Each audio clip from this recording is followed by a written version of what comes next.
Hey, what's up? AfterBuzz's new Amsterdam Season 2, Episode 1 premiere night. So much happened in this episode. Stay tuned. You're tuned in to AfterBuzz TV, the ESPN of TV talk. Now, let the buzz begin. What's going on, everyone? Hey, I'm swag. Yes, sir. I'm swag. What's up, AfterBuzzers? Welcome to the new Amsterdam After Show. I am your host, Tyler Tyson, and I am joined by my wonderful co-host, Ricky Vitucci. What's going on, everyone? You know, we are bringing you guys the latest in the new Amsterdam world, and so much happened on this very first episode. I mean, there's a new baby, somebody else might be having a baby, there was a death of a main character, and we're going to get to all of that. But first, what were your thoughts on the overall episode? Great start. Okay. Great start. A lot of drama, a lot of questions answered that we got left with a bunch of cliffhangers at the end of season 1. I was thoroughly pleased with the outcome of episode 1. Yeah, episode 1. This is the thing that I love about this show. The moment it starts, it grabs you. For sure. I am somebody, you have to get me immediately because I think I have ADD or something. Yeah. And so if you don't get me, you lose me. For sure. I mean, season 1, they got me, episode 1. Yep. And they did not let me down this episode. They're doing a great job. So jumping right into everything, I mean, I guess we kind of did like a little top 3 while we were sitting outside. Yeah. And one of the things that's on both of our top 3s was the fact that the doctor, Kapoor. We'll get it eventually. Sorry, no, Dr. Kapoor. Dr. Kapoor. You were right. It was the fact that he spent the entire episode with this patient, and he was trying to figure out what and why her medicine was not working for her rheumatoid arthritis. For sure. She had been prescribed all this medication that she had been taking all of these years. None of it was working. Yeah. Only to find out it was a tooth. Which just goes to show you that doctors need to search outside of the box instead of conventional medicine. It's not always by the textbook. You know, there's so much bacteria, there's so many things that could go wrong and that could happen in the human body as well as in this world, because it's so big and so in depth that doctors need to just go further. Yeah, and it's like that's one thing, but then the other thing is you have to be your own advocate. Just because the doctor says this is what you have, that's not always the case. They make a mistake. Exactly. They don't have all of the information. They see hundreds, sometimes thousands of patients. You know, things happen. So if a doctor diagnoses you with something, you should do your own due diligence and be like, you know what, I'm going to get a second opinion. For sure. I don't really think that's right. Let me just make sure. And think about it. What does a doctor call his or her work? They call it a practice. A practice, yeah. So even when you become a doctor, or even if you were a doctor for 40 plus years, you're still practicing. Yeah. You know, like you don't always, doctors misdiagnose a lot of the times. Yeah, exactly. Not all the time, but you know, it like happens because they're human beings too. Like they're not machines that have been like coded with like all these informations. Right. It's not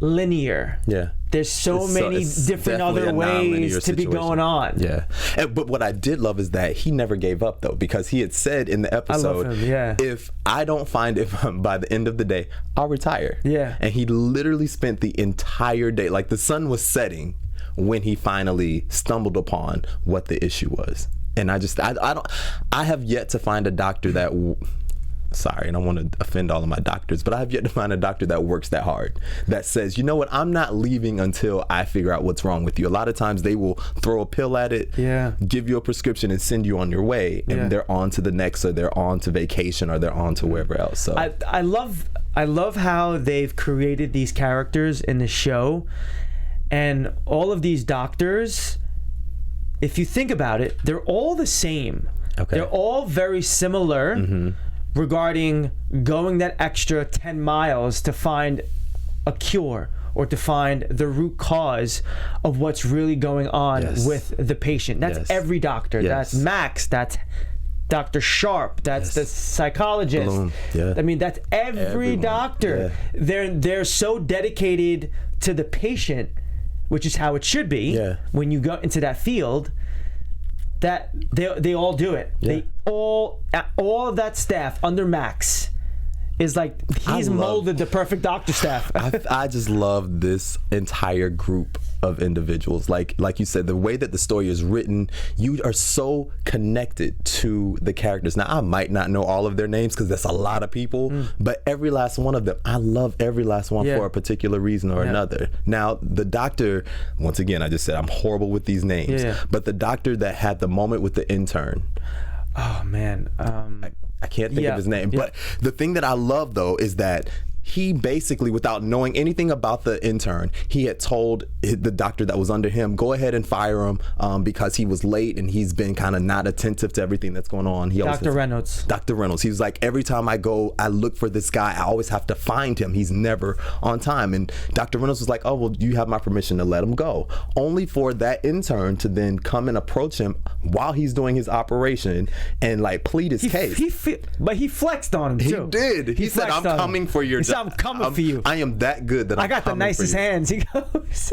No, the funny thing is, so we were watching this right before, and the moment he said that, both of us were like, "Ooh!" Like it was one of those moments. Yeah, he was flexing hard. I was like, "Yo, you're an intern." But I love that moment because, as you said earlier, I really think he saw himself in that intern. Absolutely. Yeah. I mean, he gave him another shot because I honestly feel like, when someone speaks like that, I don't know, it's like they do have confidence, but then they may be insecure about some like things. But it was something about him that he showed a lot of confidence that he was really good at what he's going to be able to do soon. Right. Yeah.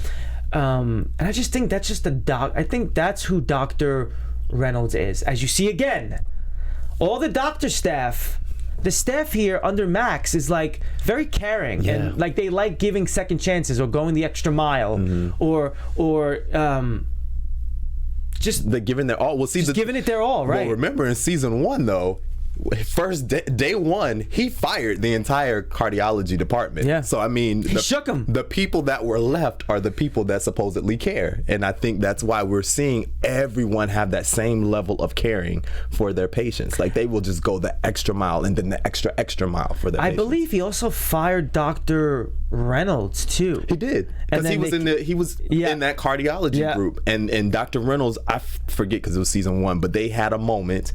And he went to his office while he was packing up, and they had a moment in Dr. Reynolds' office, and he was like, "No, you're not fired." And he's like, "You're actually going to be over the cardiology department. He's gonna be the head." Yeah.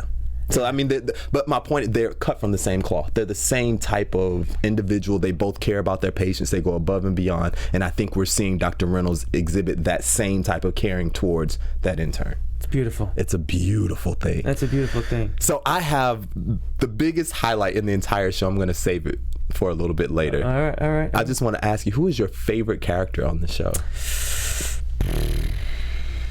I have mine. I'm gonna say Max. Okay.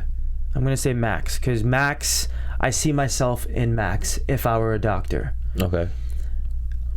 I feel like he obviously is always in the patient's best interest, but he also doesn't like big pharma. Like I don't like them. We know you don't like it.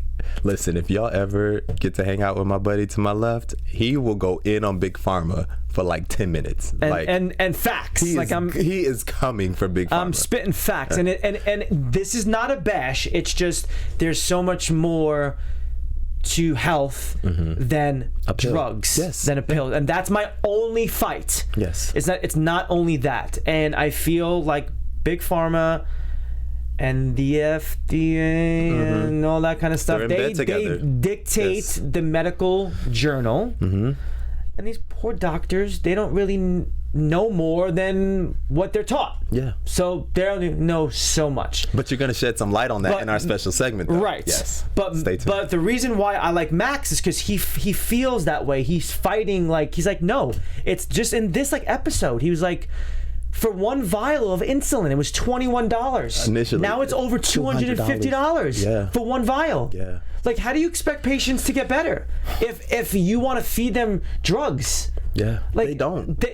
And it's so sad that this is what the world is starting to go towards or has gone towards. But I love Max because of that, because he's always fighting for the patient's best interest. Yeah, I agree with you. I have two. It's hard for me to pick one. Yes, I love Max and Reynolds. Those are my two favorites. Yep. I see myself in both of them. I feel Max is in his head a lot. Yep. Which I am too. He puts everyone else kind of before his needs. Of course. Just like I do. Yep. But then, of course, obviously, there's similarities between Reynolds and myself. Upbringing, and you put a lot of thought into your family and all of that stuff. So it's just, those are my two favorites. I love Max. I think he has a heart of gold. I think he has an unorthodox way of doing things sometimes, but it's always in the best interest for everyone else, even if it means not in the best interest for myself. He's not a selfish person. He's an unselfish person, and that's what I love. I feel like the whole staff is the whole, except for the chick. I was just about to say, I don't know her name, but what the one that's like over the financial part of the entire hospital. No, the older lady. That's who I'm thinking of. I was gonna say. I was going to bear with us, y'all. It's episode 1 now. Come on, y'all. I dare you to spit out all the character names. Oh man, I am blanking. Janet Montgomery, Dr. Bloom. The girl who flew out of See, I'm thinking windshield. Someone else. Okay. No, I feel like because she was on like Adderall, she was taking a lot of prescription drugs, and I felt like she wasn't fully there as a doctor. Okay, I can halfway see that. But you know, she's also the one that will like be the last person in the OR like working on someone. She will, as you saw with Max and Georgia. Yep. She at the house, like she's going in. Like that's true. She is that. Yeah. She's also very unorthodox, like Max, and she's gonna do whatever it takes to save someone's life, even if it means putting herself in harm's way. Remember, there was another episode in season 1 where someone they thought had like Ebola or some type of African virus or something. It was the African guy. And she went in the room. She didn't have on all of the proper. That's true. That's like, very she's true. That doctor just to save his life. Yep. So, Yep. But I was thinking of the one that. She's the older lady. She's always getting on Max about finances. When he said that he was splitting from the pharmaceutical company, and she like went in like that's $1 billion. Oh yeah. That's the one that I don't. Well, she's like. agenda, right? Yeah. She has an agenda. She's working with big pharma. She's in charge of the whole hospital. Yeah. So you cut ties with. I mean, that's a $35 million. She said $1 billion.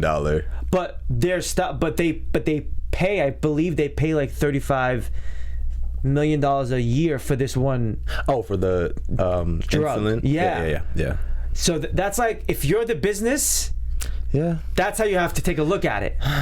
That's like the most effed up part is like you're in a hospital. The hospital is there to help patients, to help save people's lives, to help make people better. But then you have certain parts of the hospital that are, the hospital is a because business. of the money. Yeah. It's a business for sure. To me, I equate hospitals. They are almost in the same boat as churches.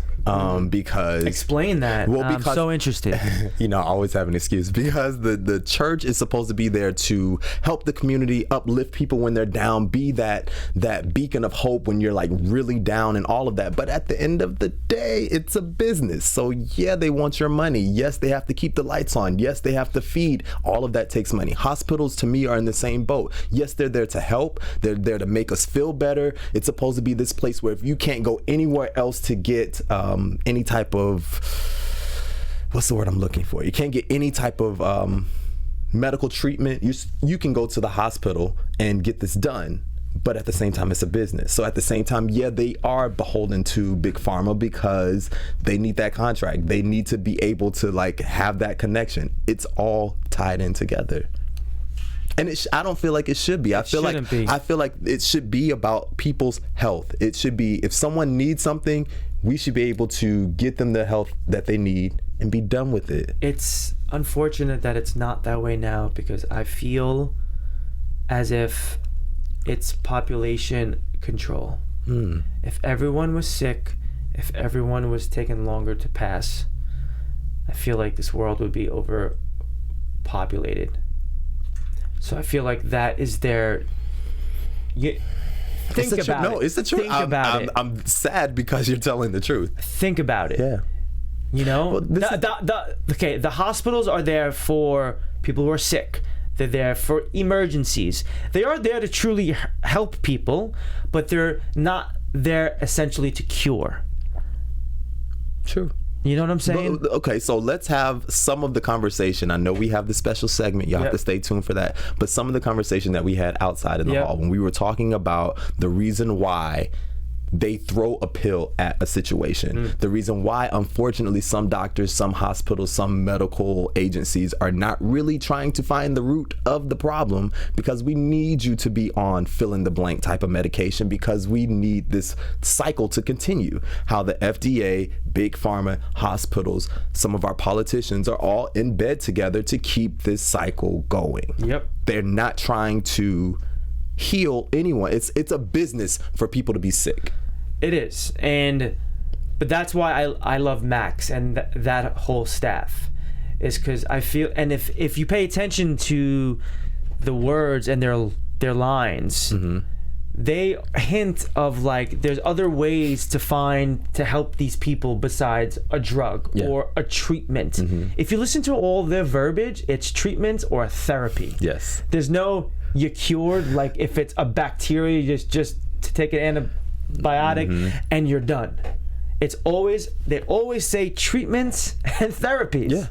But I feel like Max, when the treatments or the therapies aren't working, they always, that whole staff goes above and beyond to trying to go around the box and seeing what's on the other side and if they could come up with another way to help out a patient. Like Dr. Castro. Is that the? She's the girl who helped cure or is helping cure Max of the cancer with precision chemo. And so instead of doing chemo in the whole body intravenously, they do a specific. I think it's like a laser, and it's only hitting that one, which makes perfect sense. Yes, makes perfect sense, and that's what should be going on. Yeah. I feel like that is technology that may be coming out. Because if it's in here, if you can think about it, it's a possibility. Yes. Yeah. So maybe they know something that I don't know. So maybe for cancer, it's probably in the trial phases where they're trying to see if precision chemo actually works. I hope so, because that's smart. I mean, if I had, in Max's case, he has throat cancer, if I'm not mistaken. Yeah. It makes sense for you to only target this. You don't need to, I don't need to be in a whole situation where my brain and like the other organs in my body are exposed to this radiation. Like, why would I do that? Yeah. So it only makes sense. It's the old method, right? You know, they didn't know any better. Yeah. So, you know, it's a beautiful thing, because this medical staff is Max and everyone, Max and company. Is the medical staff that I pray to when that day comes, if that day comes and I need a doctor for something serious, that I get somebody like Max and company. Well, I'm gonna come back to Max, because we're not done talking about Max just yet. But the psychologist, once again, name leaves me, but he was walking around with no shoes. If you watch the episode, you know what I'm talking about. The fact that Dr. Fromm, he is another one, goes above and beyond. Yeah, that whole staff, his patients. Yeah, it's he could almost have a show by himself. Yep. Because the patients that he sees from a psychological standpoint is so detailed. Like, I remember when he was dealing with the gentleman that was having PTSD because he watched his friend pass away or something like that in a nightclub, and his brain had created this whole scenario, but he had to literally get him to a place where he can actually accurately remember what happened, and he saw, you know, the guy actually saved his life. So I just feel, and in this episode, he was dealing with a gentleman that was having issues with his mom. His mom had basically ignored him his whole life, and he had acted out, and he was doing all of these things to get her attention. And he basically said, I was a ghost. I didn't even exist. That's so sad. That's so sad. But then again, Dr. Fromm is someone that you want. Yeah, absolutely. So a doctor that you want to come into contact with. Someone he fights for his patients. Genuinely fights for your patients and genuinely cares for your well-being. Yeah. And I feel like nowadays, a lot of doctors are agenda driven.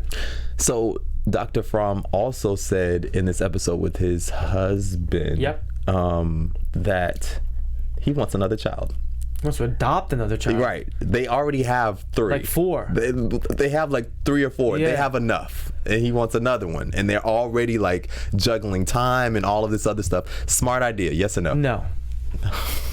No thought put into it, huh? No. Just straight to it. Well, because he already has 3. He can barely, his husband's not going to be able to take care of another kid. That's 4 kids. That's 4 or 5 kids? Yeah. That's a lot of children. Yeah. And you're not home a lot. Not home at all. That's the other thing about this. He's not thinking of his husband. Another thing that I like about this show is not only did I, at one point in my life, thought I was going to be a doctor, but it shows you how much they really sacrifice because they have no life. Like the doctor Kapoor, he was talking about how smells and scents and being able just to go out and enjoy life, he has not been able to do that in however many years he's been practicing. And he's like, well, at least if I retire, I can actually go out here and live while I'm still able to move and function. And it's like, crazy. Wow, if I had gone down that road, would that have been my life? I don't want that. Well, obviously. Then it's not meant to be. Yeah. I feel like doctors, you have to really love it. You have to really want it, because it's like anything else. It's like being an athlete. You know, yeah, they're in a hospital, but like you're on the road a lot. Yeah. You're traveling a lot. You're working a lot. When you're in season, you barely see your family. Mm-hmm. It's like the doctors. You know, they dedicate their at least 12-hour shifts. It's 12 hours a day, day in and day out. And it's nonstop. It's nonstop. Like, especially if you're in a hospital, it's go. Yeah. So you have to be you have to be cut from a certain cloth to become a doctor, because you have to be able to have the stomach to be a doctor. Because you see some gruesome things. You definitely do. You learn about the human body inside and out. Yeah, and I am in the best place for me right now. Exactly that. Not meant to operate on anyone. No, and that's okay. Yeah. You know, it's something that just not your path, and that's totally fine. So let's talk about Max before we get into our special segment. Yeah. This thing that I'm about to talk about, and y'all already know what I'm about to say, it threw, I don't know if it threw you for as big of a loop as it threw me. I literally got up from the table and walked away. I was like, I'm done. I quit. I can't. I cannot deal with, I almost used the word, I cannot deal with this show. George is not with us. No. His wife Georgia died in the car crash, well, the ambulance crash, from season 1, at the end of season 1, the cliffhanger. She didn't make it. This entire episode, every time we saw her, she was in it. She was in it, and it looked so real. But they were dropping subtle hints. When she would say, "Max, the baby's crying. It's your turn," and he said, "It's always my turn." It didn't dawn on me why he was saying that until I found out she was dead. And it was gold lit, which is like God, like heaven, very peaceful. I just for some reason thought, oh, it's the morning, the sun's coming up. Like it didn't even dawn on me that there was a different look to the actual film of the show. If you think about it, it's kind of crazy that she died, because if you remember in the finale of season 1, her and Max went to the pier where Max's sister died, or he threw the ashes on. Yes. And Max collapsed because he was sick. Right. Yeah. Yeah. So she called the ambulance. Yeah. So she basically called her own death. How crazy is that? She called the ambulance to help save Max. They come en route to the hospital. The ambulance gets into a car crash, which then puts her But remember season 1, she went into labor, and the contractions were like weird contractions, and he had to make a decision whether to save her, and then they had to rush the blood and all of that. Yep. All of that still happened. Right. And they're on their way. So they deliver the baby on the bed. They managed to get the blood there in time. They save her, Dr. Sharp, and then there was another one. Reynolds? No, lady. Oh, yeah. Anyway, there were 2 ladies. The one, your friend, that doctor. Dr. Sharp. And then the Dr. Bloom. Bloom, thank you. Both of them were there. Bloom was the one that was working on George the entire time. She was the one that told Max, like, listen, you have to make a decision if it's going to be your wife or the baby. You can only choose one. And he couldn't make the decision. She said, I will make it for you. Obviously, she chose the baby. Yeah. By the time Georgia was really starting to bleed and they thought they were about to lose her, in comes Dr. Sharp with the EMTs. They have the blood. They bring her back. Everybody's happy. We're on our way to the hospital. Boom. Everything's good. I have my baby and I have my wife. Everybody's happy. We're in the ambulance. It should be safe now. I should be good. I know. Boom. Accident. And an accident. Sharp goes flying. Or no, Bloom goes flying. Yeah. Georgia doesn't make it at the hands of this other doctor that he's not talking to at the moment. The guy who's I just wasn't ready. I was not ready for her to die. Like, I was ready for Max has had such a hard, I was gonna say horrible, but a hard life. I just wanted something to go right. I wanted him to get over this cancer, which it looks like he's going through with it's looking promising with the doctor that's doing the specialized treatment. He has his baby. The baby's healthy and great, which is great. And then I wanted his wife, and so that just really threw me. I don't know how y'all feel about it, but it took me out. This show is like borderline This Is Us for me. For sure. Like, I'm always on the verge. It makes me feel some type of way. Like, This Is Us gets me to tears. Yeah. This show, like, I get right to the line where it feels like a tear's about to fall, but it doesn't. When we saw that she died, like, I was about to cry. Listen, I was sitting here like, okay, I cannot cry. I was seriously about to cry. I was like, oh my God, like, this poor guy.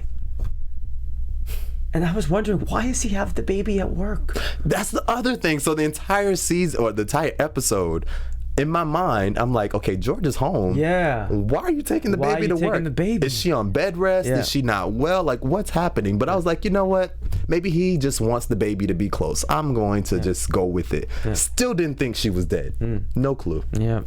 Well, anyway, it's time for us to get into our special segment. So I'm going to let you take it away. Awesome. Oh. Is that the noise for the special segment? That is it. Okay. I like it. Thank you. Our producers are having fun with these sound effects. Okay, so my special segment is called Biohacking. So for all of you out there who do not know what biohacking is, it's our body's lovely ability to reverse and prevent disease. So what I'm going to be speaking about is the top 3 things that you can actually biohack your own body. So the first thing is nutrigenomics. So what nutrigenomics is, it focuses on how the food you eat interacts with your genes.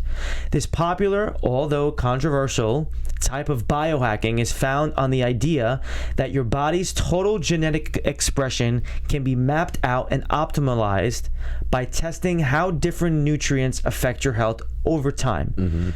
It also looks at how different nutrients affect how you feel, think, and behave. Then there's the DIY biology, which is the do it yourself. Right. Is a type of biohacking spearheaded by people with education and experience in scientific fields. These biohackers share tips and techniques to help non-experts conduct structured experiments on themselves outside of a controlled experimental environment like labs or medical offices. And then the third way is called a grinder. Grinder is a biohacking subculture that sees every part of the human body as a hackable part of the body. In general, grinders seek to become cyborgs by optimizing their bodies with a combination of gadgets, chemical injections, implants, and anything else that can put into their body to make it work the way they want it to work. So it's like you putting in like a chip, like a robot to like time to upgrade. Right. But the first one that you said, now that one I wholeheartedly am like all for, because I feel like our whole existence, the things that we put in our body, it does determine absolutely how we feel. It does determine like how our body responds. Everything comes to what you're putting in your body or on your body. You want to eat electric rich foods. So like greens and fruits and not too many things that are dead and cooked. Yes. Because we're electric beings. We're vibrant beings. So if we're eating things that are constantly dead, what is that going to make you feel? That, and then also, I just talked, I think it was yesterday, about how our bodies don't know how to break down all these processed foods. So it's like our bodies know how to break down butter. Yes, we know butter is not the healthiest thing for you. Yes, we know sugar isn't the healthiest thing for you, but our bodies know how to break that down. When we start getting into artificial sugars and we start getting into the margarines and these artificial butter-like substances that aren't real butter, our bodies don't know how to break that down. So then the struggles come along, these high cholesterols come along, cancers, and all this other random illnesses that we can't seem to pinpoint where they come from. Well, that's because you're putting all these science fair project type crap in your body. And know this, that cancer is we are all born with cancer cells. It's when or if they get like activated. Right. So you would like to not eat things that could potentially make you activate the cancer cell. And how a cancer cell gets activated is by acidity levels. If your body is in a constant state of acidosis, then you will eventually at some point get some form of sickness. It's just an acidic environment. It's just a damaged cell. Cancer is a damaged cell. Well, don't bring my blood pressure up on this show now, because now I'm all anxious and nervous about what I'm eating. And everyone should be more conscious of what they're putting in or on their body. It's a science. Think about it. It's chemical. A chemist doesn't go... Are y'all stressed out? He is low-key stressing me out now. The show already stressed me out, and now you're stressing me out about what I'm eating. I'm bringing good information to the people. People need to hear this. They do. No, they do. If you want to live... if you care about your body the most, at the utmost, and you have the utmost respect for your body, then you want to hear this. Your body is a machine that could do anything when given the proper things. Yes. And that it all stems from nutrition. I don't like calling it a diet because it has the word die in it. I like to maybe call it a live it. Nutrition. Yeah. Let's live it. This is my live it plan. So yeah. Oh, something else before we do our predictions and everything. You mentioned... Don't forget the top three. I thought I went through my top three a little bit. Okay, cool. But you know. Sweet. Sorry. I was about to... No, you mean for you? I was about to say. It's okay. You were talking about doctors and how much studying they actually have for nutrition. Oh, yeah. With all this talk about nutrition, it's weird / sad. It's sad. How much doctors actually know about nutrition. Tell the people. Doctors, and this is a fact, because I recently was just on set with an ex-neuroscientist. She went to UCLA to study. And do you know that doctors they only have 9 hours of nutrition studies. They only cover nutrition 9 hours of the whole curriculum. All that school, all the residency, it's all body, and it's all medicine. They only had 9 hours of nutrition. 9 hours. So just like we're having this conversation about food and how important it is and how it impacts your body and all of this, they've only studied 9 hours worth. They've only studied 9 hours worth. And to all fairness of the doctors, it's not their fault. No, it's the curriculum. But it's the curriculum. And I asked you when you told me that, well, who and why is the curriculum only at 9 hours? Who sets the curriculum? Who sets the curriculum is your big friends, Big Pharma, the FDA, and the Department of Justice. All in together, like those three set the curriculum, and that's a fact. Yeah, because they literally just said it in this episode. And that's, like I said, they're all in bed together. So unfortunately, it is a business for us to be sick. Sickness, disease is a business. The more people that are sick, the more they make money. And I feel like doctors nowadays, and this is from people that I know, and even podcasts that I hear, doctors nowadays are leaning more towards the holistic side of things because they see such great evidence in food, and food heals. Yeah, it does. Well, speaking of healing and food, this has been an amazing conversation. We want to know, what are your predictions for upcoming episodes? Your AfterBuzz TV predictions. All right. My predictions, this is a tough one, is that in episode 2, we see... I'm not going to lie. I can't. You can't do a prediction? I can't. I was hoping. See, I'm leaning on you because I'm like, I can't come up with a prediction. I can't. This is a hard show to predict. It's not even that it's a hard show. It's just how it left me off. I'm not gonna sit up here and lie and just be like, well, I'm gonna predict. Yeah, I have no clue. Like, I am just.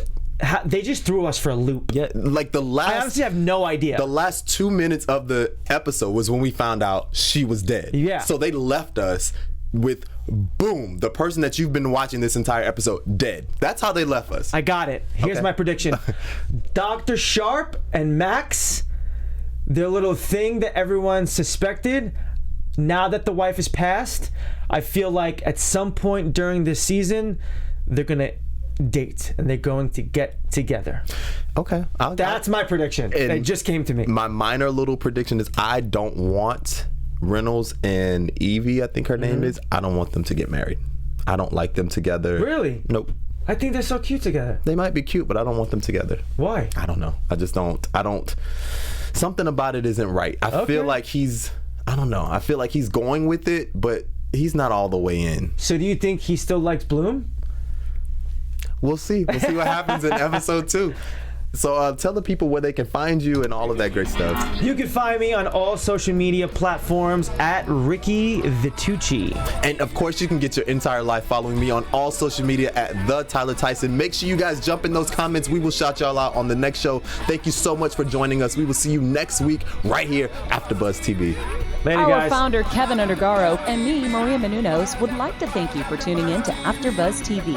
Remember, we're not just the first, we're the biggest in the world, and we're the only destination for all your favorite TV shows. Whatever you crave, we've got it. So go to AfterBuzzTV.com and check out our lineup. Buzz you later. The views expressed herein are those of the hosts only and do not necessarily reflect the views of AfterBuzz TV or its owners or principals.